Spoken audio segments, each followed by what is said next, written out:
Hi. Hello. Hope you're well. Hope you're well. Hope you're swell.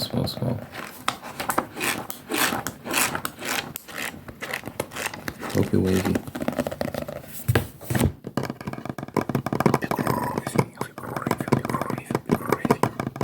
Are you good? Hope you're good. Hope you're good.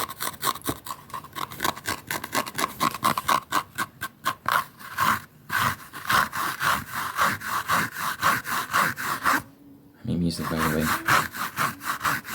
Music. I dropped the 110 songs last year, and greatly appreciate if you check it out, man.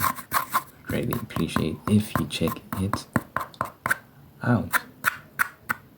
Link in the description if you want to hear anything I made last year. If you want a recommendation, you can check out the Jubilee Pack. The Jubilee Pack. It's actually not the Jubilee Pack, it's the Kawaii Pack. The Kawaii Pack, Kawai. The Kawaii Pack. Kawaii Pack. Jesse Nashe. She's from Jubilee Pack. JESSENASHE. That's one word. JESSENASHE. Space. The Jubilee Pack. Remember, it's the Kawaii Pack, not the Jubilee Pack. I don't know why I said Jubilee Pack, but it's the Kawaii Pack. KAWAII.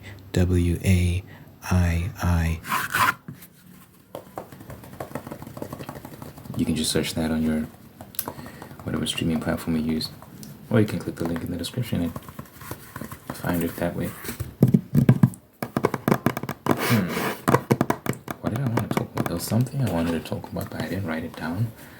I feel like I've forgotten what it was I wanted to explore today. Very annoying.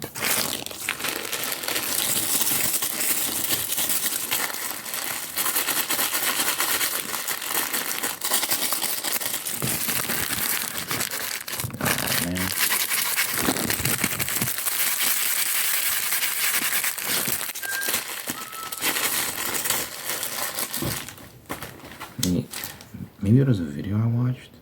Maybe that's it. Maybe on my YouTube.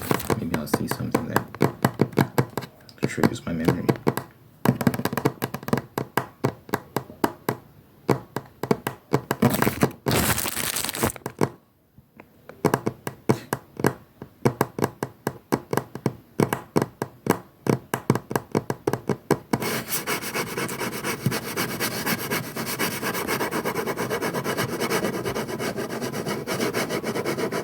I don't see anything. What the hell do I want to talk about?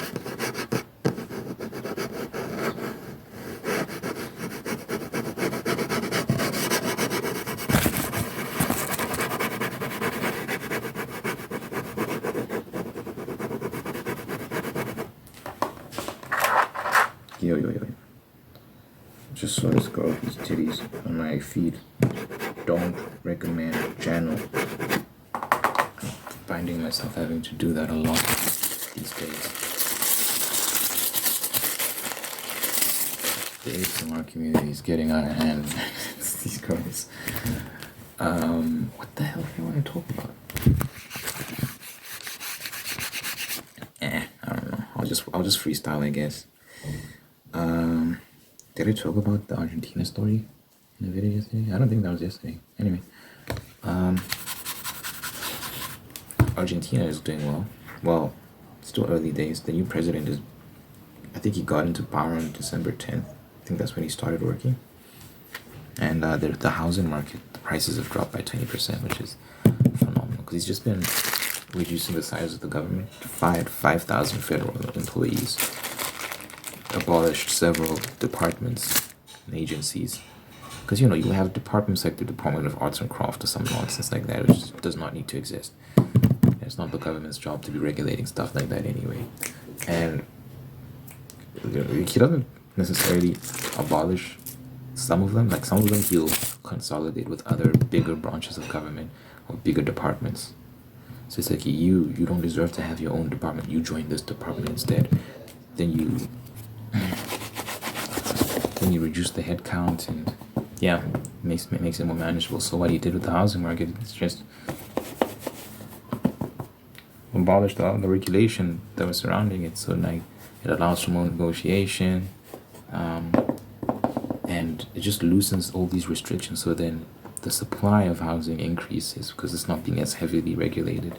You can imagine it as someone having a chokehold on something, like someone squeeze and then you let go, and then it expands. So the supply in housing increased. As supply goes up, prices go down. It's basic economics. So it's actually amazing that people didn't figure this sort of stuff out. It's very basic stuff. When you overregulate something, you kind of stifle growth. When you constantly imposing all these rules, you stifle growth. So the prices have gone down, which is good. Obviously, sky high prices for rents, for housing in general is not good. It's not good for anyone, because then if you can't afford it, then obviously you're not gonna. Then the realtors and the people that own these properties aren't gonna have business because people can't afford it. So now that the supply is increasing, more people are gonna be able to afford housing, and that's a good thing. So hopefully we'll start to see more positive change. Hold on. Yeah, hopefully you start to see more positive. Oh my god, so much noise. Hopefully we start to see more positive change like that in the country. Because then I think it'll be a proof of concept. I think it'll be proof that the approach works.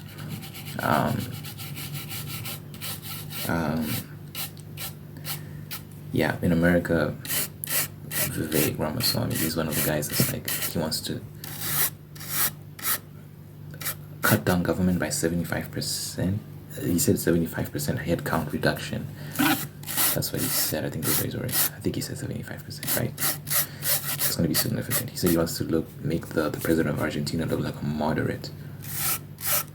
The president of Argentina reduced like the headcount by like 5,000. So it's not that. I mean, it's crazy, but compared to what Vivek is planning, it's not that crazy. But I think America needs it more than Argentina does, to be honest, at this point. Because yeah, I think you hear about people complaining about the cost of living when it comes to groceries, fuel, housing. Oh my god, I can't catch a break, man. So yeah, all these excessive costs that are making it extremely hard to get by are a result of terrible policies, like very bad policies, and extremely high tax.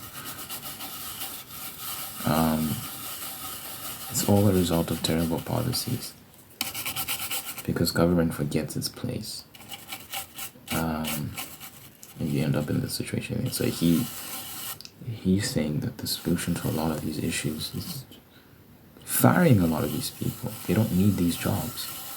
Government does not need to be as massive as it is now. The American government does not need to be as big. There's this concept that the market will regulate itself. If you allow people to conduct business freely, and as the governments, you have minimal intervention. Like, you regulate here and there. Obviously, there needs to be some boundaries, but you keep that to a minimum. What will happen is the market will regulate itself, and the maximum amount of wealth will be possible.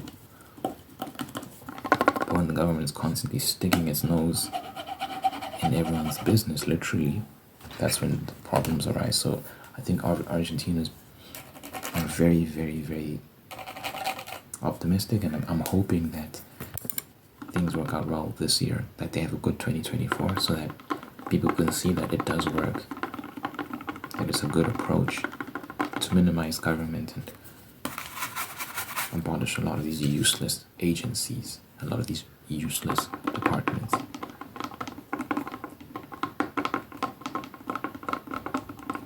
And just do away with a lot of these idiotic policies that increase the cost of everything, just make life more difficult.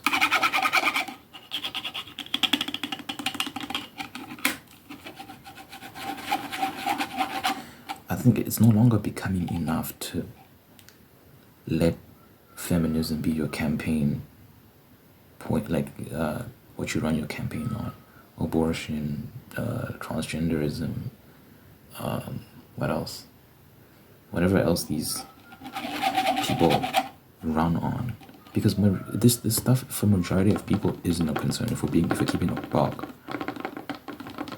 I think most people agree that.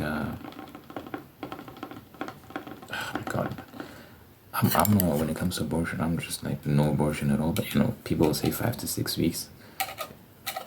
Beyond that is kind of crazy. I think most people take that stance. If you look at the polls, most people agree.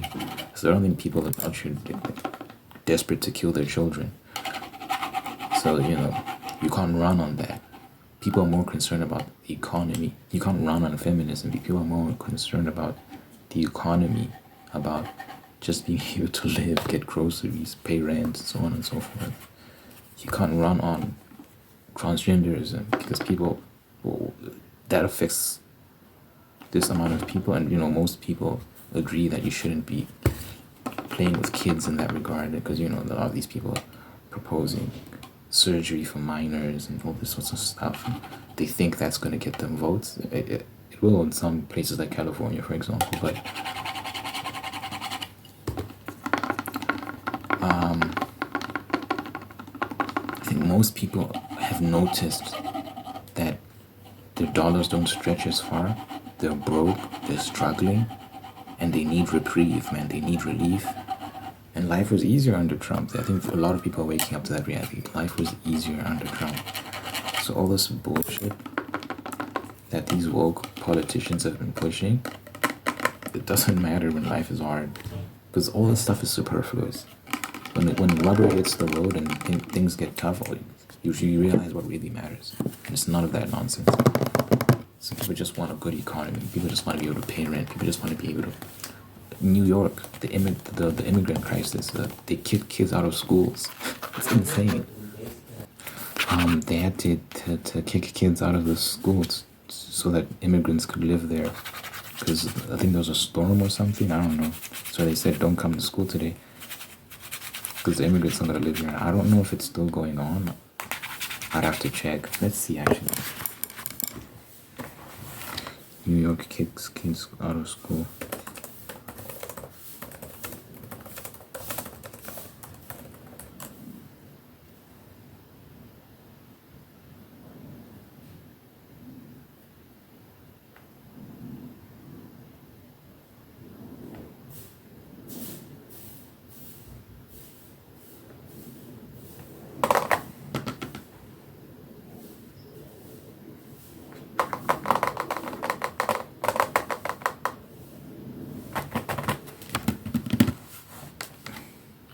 I need an update. There's growing outrage over New York City Mayor Eric Adams' decision to kick students out of their... Oh God, my ad block is on, and it's like, we don't want ad block. Yeah.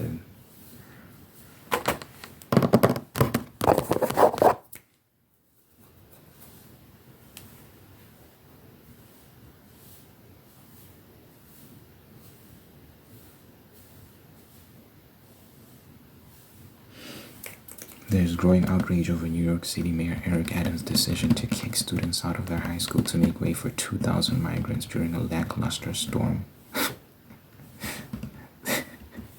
So they're saying the storm wasn't even that deep, wasn't even that crazy. Maybe it was, I don't know, I wasn't there. But the concept, bro, like this, think about how ridiculous this, and this guy has no shame, this mayor, because he's like, oh, I'm not going to apologize because, where were they going to sleep? Are they going to sleep on the roads? Da, da, da, da. Fam, they shouldn't even be there in the first place. Because, guys, you have to keep in mind, these are illegal immigrants. New York City is a sanctuary. New York is a sanctuary state. And so it's like, okay, you've positioned yourself as a sanctuary state. That means all these millions and millions of immigrants, illegal immigrants that are pouring into the country, you have to take many of them, thousands of them.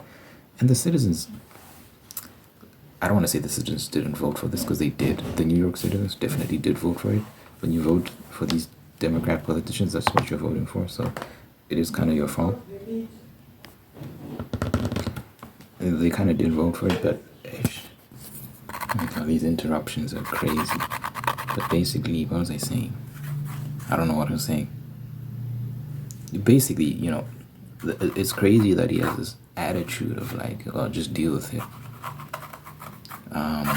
All these parents that are complaining, he's just like, just deal with it. I don't care. We're gonna kick your kids out of the school, and we're gonna house all these immigrants. And then what that does is, now the kids have to be at home, which means the parents have to be at home, because these kids are young. You can't just leave them at home by themselves, and maybe you can't afford to hire a babysitter or a nanny or whatever. And that forestalls whatever business you had during the week. You have to go to work, whatever the case. It's a mess. So the immigrant crisis is a serious issue. The border's wide open. A lot of these people are completely undocumented. No one knows who they are. Crime is going up, so on and so forth. So people are just like, we need a change, man. So what you start to see is all these things that people thought were issues, they realize very quickly that these are not issues. What you need is a strong economy, secure borders, low tax, so on and so forth, affordable housing. So all these other things don't matter. Joe Biden is so low on the polls, and he's compared to Trump, not doing very well. People, in these voting polls, people consistently vote for Trump instead of Biden, so people are just very concerned. The Democrats are very concerned because obviously people are starting to side with Trump. It's very funny how that works. A lot of the Trump talking points, like build the wall, that was racist. Oh no, that's racist. You can't build the wall, that's racist. Now it's like, now everyone's saying build the wall. It's hilarious. Everyone's saying build the wall, including Biden talking about how he wants to build the wall. It's amazing. Because when people start getting a taste of it themselves, they realize, oh, it's not racist to not want illegal immigrants. It's just practical. Amazing how that works. But yeah.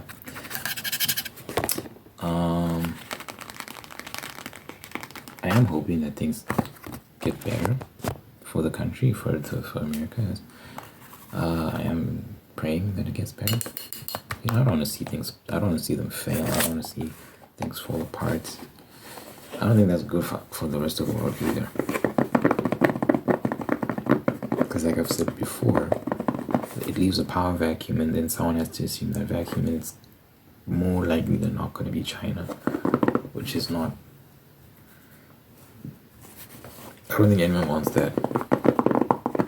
China's not. It's a dictatorship. It's communist. They're not going to leave everyone alone.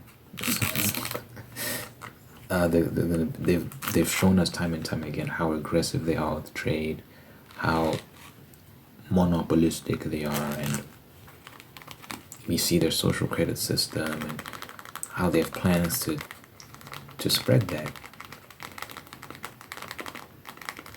And they're very terrible at foreign policy and international relations as well. Like, no one likes doing business with China.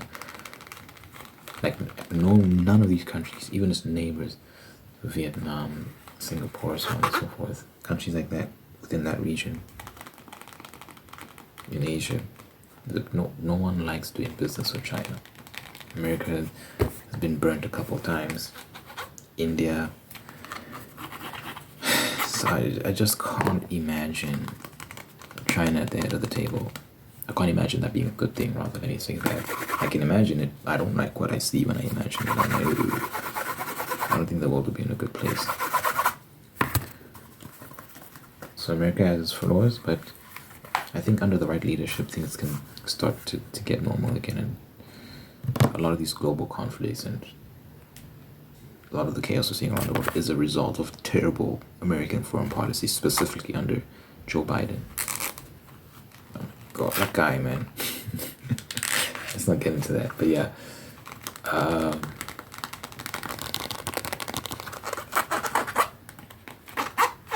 we'll see. But here's the thing: American politics. What I've realized is it's incredibly corrupt.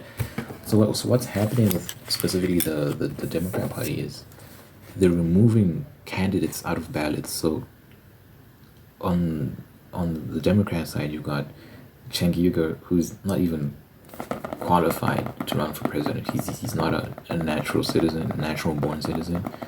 He was born in Turkey, so he doesn't even qualify, but somehow he's still running. He thinks somehow he's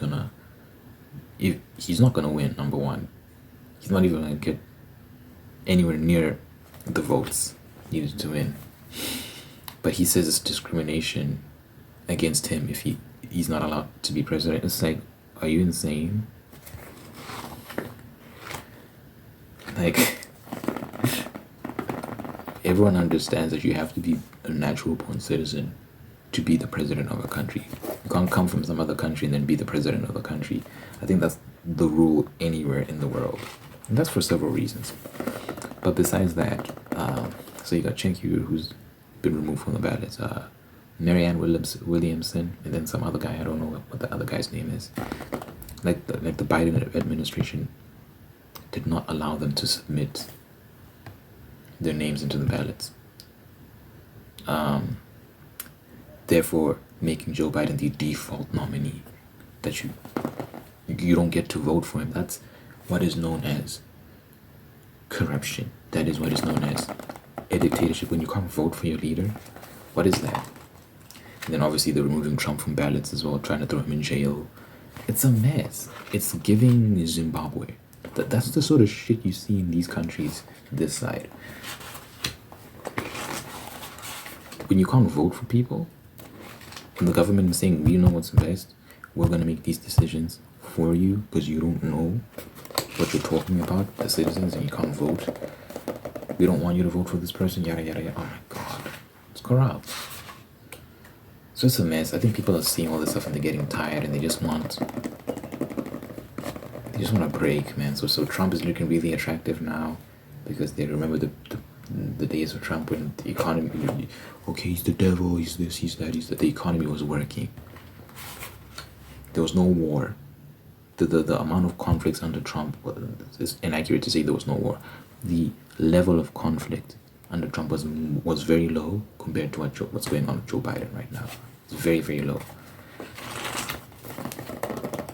He kept North Korea in his place. He kept Russia in his place. The Middle East. They were actually working towards peace. And they were very close to achieving it, but under Biden everything unraveled.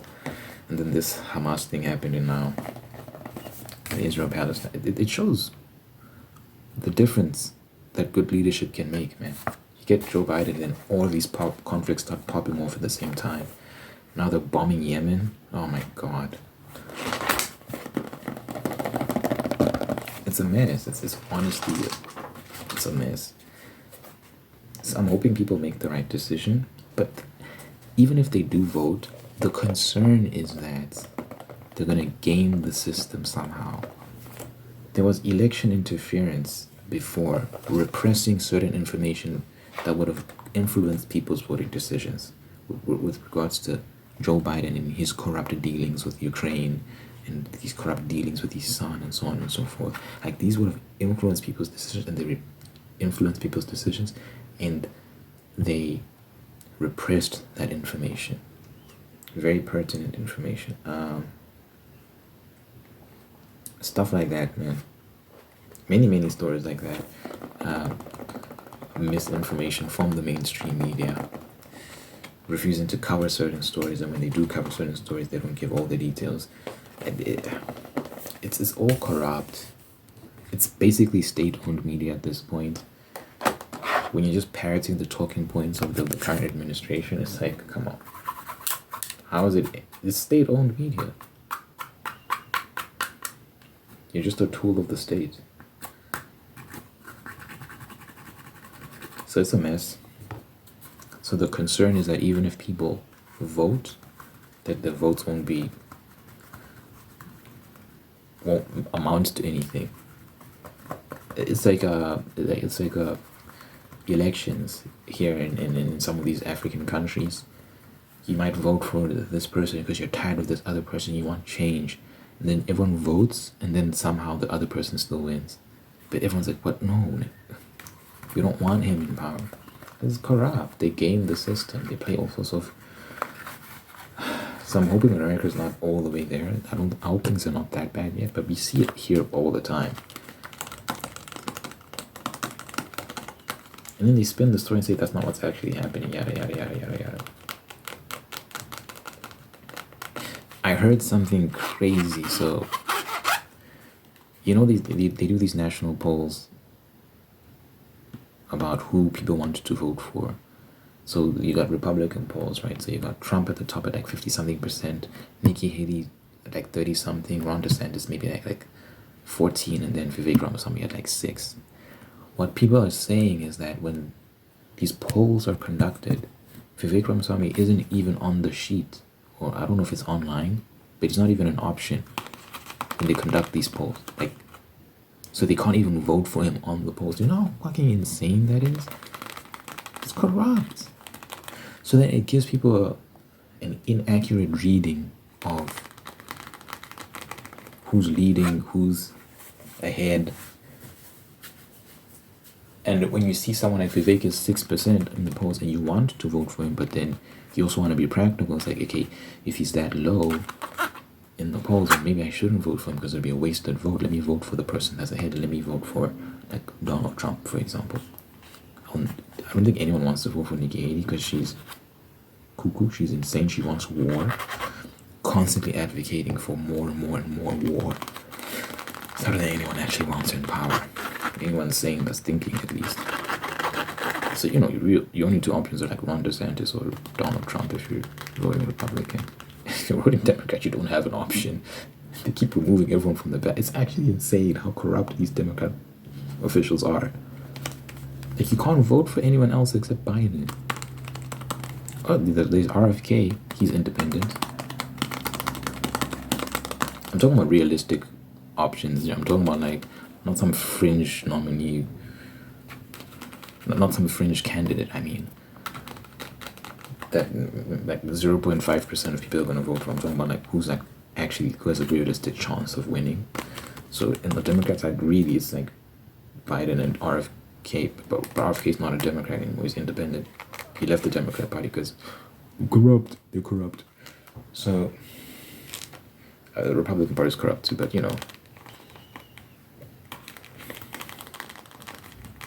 I think the Democrat Party is a bit crazy. But yeah, the Democrats don't have options, dude. Your only option is Joe Biden at this point. Your only option. And the plan, it's speculated that the plan is to, because this guy's old, he's not mentally all the way there.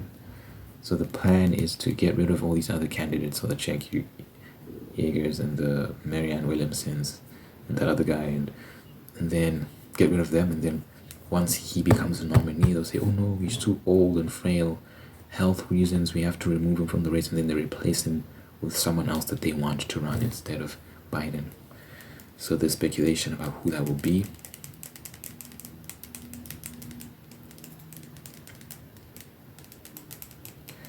That's actually one possible strategy. The more what people are starting to notice is that Nikki Haley is getting a lot of support from mainstream media, and a lot of her donors who typically support Democrat campaigns. Larry Fink, and I think Larry Fink is part of BlackRock and the founder of LinkedIn. Who's the founder of LinkedIn?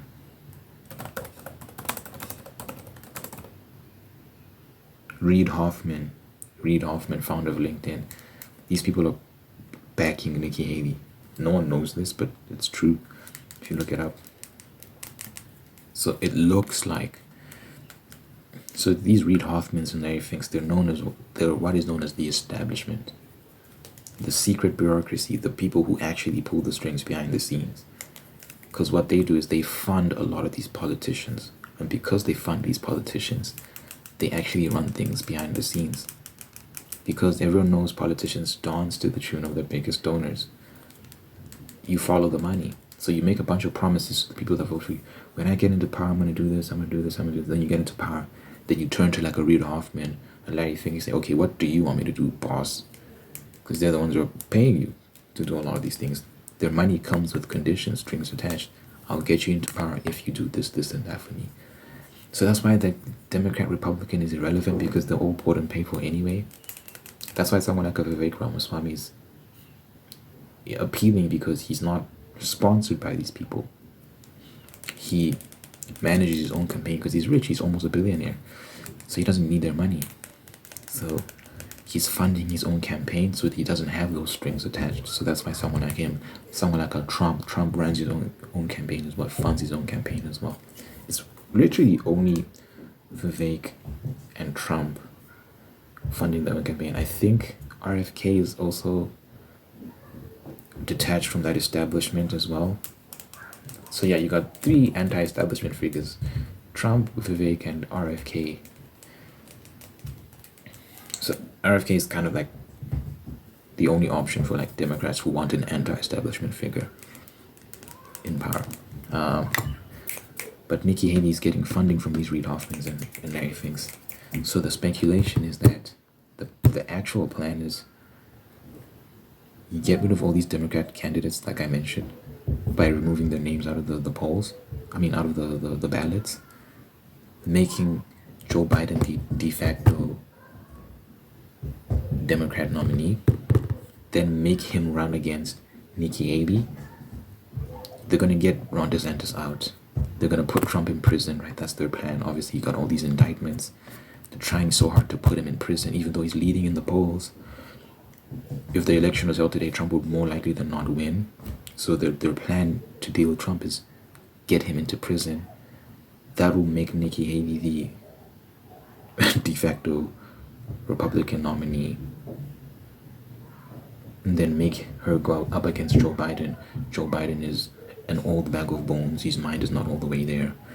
So she'll probably beat him, I guess, relatively easy. And she's a woman.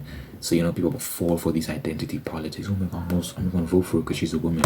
People don't care that she's a warmonger. She's constantly calling for war. She's saying that if you want to use the internet, you have to register. You have to use your government ID to use the internet and stuff like that, which is insane. And then all this weird stuff, dystopian stuff. So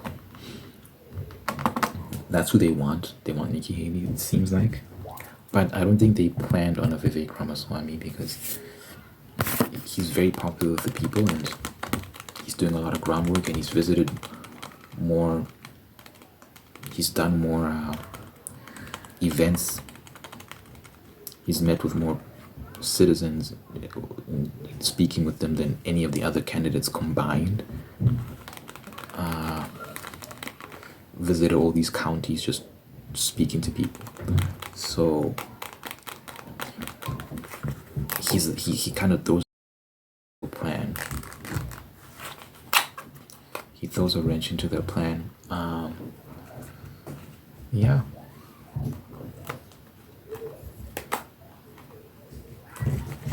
It's gonna be very interesting to see how that pans out.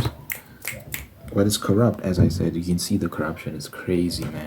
It's absolutely insane. And I just hope people vote, make the right voting decisions. But you never know, man.